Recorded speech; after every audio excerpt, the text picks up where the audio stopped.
Hello friends, मैं हूँ C S गौर कुमार यादव और आज मैं आपको बताने जा रहा हूँ कि इंपोर्ट एक्सपोर्ट कोड रजिस्ट्रेशन करने के क्या क्या फ़ायदे होते हैं। इससे वीडियो को स्टार्ट करने से पहले आपको बता देना चाहता हूँ, इससे पहले मैंने एक वीडियो शूट करी है। उसमें आपको बताया है कि इंपोर्ट एक्सपोर्ट को होता क्या है असल में। मीन्स इंपोर्ट और एक्सपोर्ट किस बंदे को लेना पड़ता है और ये किस लिए यूज़ करा जाता है, किस पर्पज़ के लिए यूज़ करा जाता है, इसके बारे में आपको पूरी डिटेल में एक वीडियो बना रखी है। इसका लिंक मैं डिस्क्रिप्शन में दे दूँगा। चलो हम स्टार्ट करते हैं क्या क्या एडवांटेजेस होती है इंपोर्ट एक्सपोर्ट कोड रजिस्ट्रेशन के। सबसे पहली एडवांटेज होती है इंपोर्ट एक्सपोर्ट कोऑर्डिनेशन की, उसमें एक्सपोर्ट सब्सिडीज मिलती हैं। आपको पता होगा कि जो भी कंट्री वर्ल्ड में कोई भी कंट्री हो, अगर वो एक्सपोर्ट करती है तो उससे क्या होता है, उसकी जीडीपी में फ़र्क पड़ता है, जीडीपी में इंक्रीज़ होती है।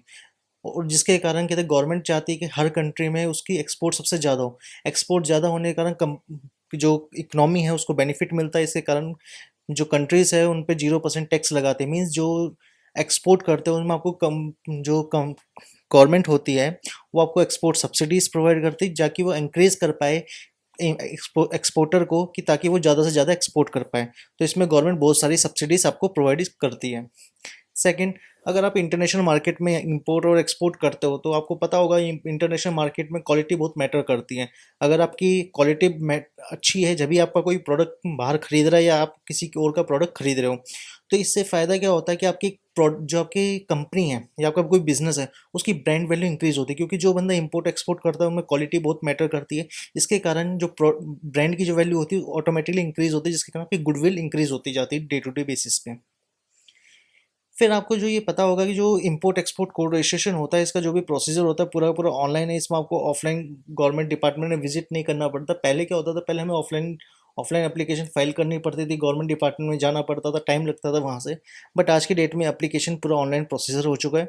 और आपको ये रजिस्ट्रेशन करवाना है तो आपको लिंक में डिस्क्रिप्शन में दे दूंगा, आप वहाँ से जाके करवा सकते हैं। सेकेंड, आपको इसकी कोई रिटर्न फाइल नहीं करनी पड़ती। जैसे आप जीएसटी रजिस्ट्रेशन करवाते हो तो उसमें जीएसटी रिटर्न फाइल करनी पड़ती है, बट इसमें कोई आपको रिटर्न फाइल करने की जरूरत ही नहीं है। आपने इंपोर्ट एक्सपोर्ट कोड ले लिया, रजिस्ट्रेशन कोड ले लिया, उसके बाद आपको कोई कंप्लाइंसेस नहीं है। मीन्स ये कोड होता है जो आप यूज़ करोगे फॉर इंपोर्ट और एक्सपोर्ट ऑफ द गुड्स और सर्विसेज। तो इसमें आपको कोई रिटर्न फाइल करने की कोई रिक्वायरमेंट नहीं होती, जिसके कारण आपकी कंप्लाइंस कॉस्ट कम हो जाती है। और गवर्नमेंट इसको सपोर्ट करती है। Government support in the sense करती है, जैसे कि आपने कोई एक्सपोर्ट करा तो एक्सपोर्ट करते हो तो गवर्नमेंट ने जोन्स बना रखे हैं, जैसे एक्सपोर्ट ओरिएंटेड यूनिट्स बना रखी, उनको बहुत ज़्यादा बेनिफिट्स करते हैं। जैसे लाइट सब्सिडीज़ दे दी, इलेक्ट्रिसिटी सब्सिडीज़ दे दी, या फिर उनको ट्रांसपोर्टेशन में सब्सिडीज़ दे दिया, जीएसटी में उनको कम कर दिया, रेट कम दी। इस टाइप से गवर्नमेंट सपोर्ट करती है। एक और सपोर्ट इस टाइप से करती है, जैसे कि आप फॉरेन में कोई ट्रेड आपने वो करा, एक्सपोर्ट करा, और किसी पार्टी ने आपकी पेमेंट नहीं करी, तो गवर्नमेंट की में इंश्योरेंस पॉलिसी होती है, जिसमें आपको जो आपका जितने का आपने एक्सपोर्ट करा है उसका 70 to 80% आपको रिमिट कर देते हैं, जहाँ आपको रिफंड मिल जाता है। तो उसके कारण आपको एक टाइप से गवर्नमेंट का सपोर्ट मिल जाता है। आपको प्रॉब्लम टेंशन लेने की या प्रॉब्लम होने की कोई बात नहीं होती, क्योंकि आपने जो एक्सपोर्ट करा उसकी पेमेंट आपके पास आ जाएगी। सेकंड, आप इसका बिजनेस एक्सपेंड होता है इससे। मीन्स आप इंपोर्ट और एक्सपोर्ट करो तो आप मीन्स आप इंटरनेशनल मार्केट में पहुंच चुके हो। एक होता है लोकल मार्केट और एक होता है ग्लोबल मार्केट। लोकल मार्केट जो अपने इंडिया अंदर मार्केट है, और ग्लोबल मार्केट जो कंट्रीज के बीच में ट्रांजेक्शन होता है, मीन्स एक दो इकोनॉमी के बीच में ट्रांजेक्शन होता है, उसको ग्लोबल मार्केट कहते हैं। इसके कारण आप करने के कारण इसका आपका बिजनेस एक्सपेंड हो जाएगा। मीन्स आपका एरिया ऑफ जो आप जहाँ पे प्रोडक्ट सेल कर रहे हो, तो आप लिमिटेड एरिया नहीं, आपके पास अनलिमिटेड एरिया हो गया। आप वर्ल्ड में किसी के पास भी आप इंपोर्ट एक्सपोर्ट कर सकते हो, किसी के साथ भी।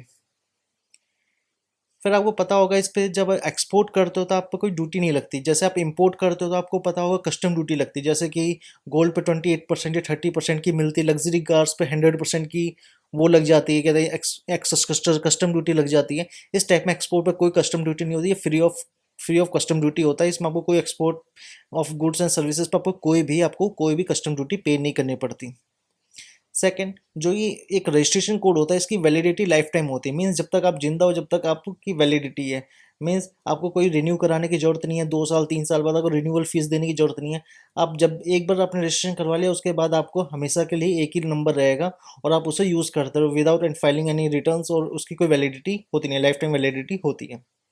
फिर एक आप देखो, बिना इंपोर्ट एक्सपोर्ट को रजिस्ट्रेशन कोड के आप इंपोर्ट और एक्सपोर्ट कर ही नहीं सकते किसी कंट्री में।